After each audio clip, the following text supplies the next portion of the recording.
Champions ট্রফিতে group B দলের প্রথম ম্যাচ দক্ষিণ আফ্রিকার মুখোমুখি হয়েছে আফগানিস্তান।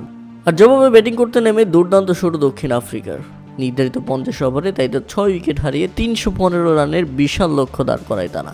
দলের হয়ে সর্বোচ্চ 103 রানের দারুণ ইনিংস খেলেন দক্ষিণ আফ্রিকার হয়ে মাত্র 7 ওয়ানডে খেলা ক্রিকেটার রায়ান রিকেলটন। এই ব্যাটসম্যানের অভিষেক সেঞ্চুরিতে শুরুটা দুর্দান্ত হলেও শেষটা দারুণ হয়েছে দক্ষিণ আফ্রিকার, কেননা দলের হয়ে দ্বিতীয় সর্বোচ্চ 76 বলে 58 রান করেন টেম্বা বাফুমা, দলটির অধিনায়ক, এবং 52 রান আসে ভ্যান্ডার ডুসেনের ব্যাট থেকে। শেষ দিকে 36 বলে 52 রান করেন এইডেন মাকরাম। আর জবাবে ব্যাটিং করতে নেমে শুরুটা মোটেও সুবিধা করতে পারেনি আফগানিস্তান। 10 রান করেই প্যাভিলিয়নে হাঁটা দেন রহমানুল্লাহ গরবাজ। এরপর ইব্রাহিম জাদরান আউট হন দলীয় 38 রানের মাথায়।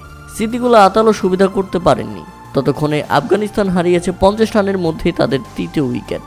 দলটির অধিনায়ক হাসমতুল্লাহ শহীদী ডাক মেনে ফিরলে 50 রানের মধ্যেই তাদের চতুর্থ উইকেট হারাতে হয় এবং শেষ পর্যন্ত 208 রানের মধ্যেই গুটিয়ে গেছে আফগানিস্তান। তাতে দক্ষিণ আফ্রিকার 107 রানের বিশাল জয়। প্রথম ম্যাচেই দক্ষিণ আফ্রিকা আফগানিস্তানকে হারিয়ে চ্যাম্পিয়ন্স ট্রফিতে শুভ সূচনা করল।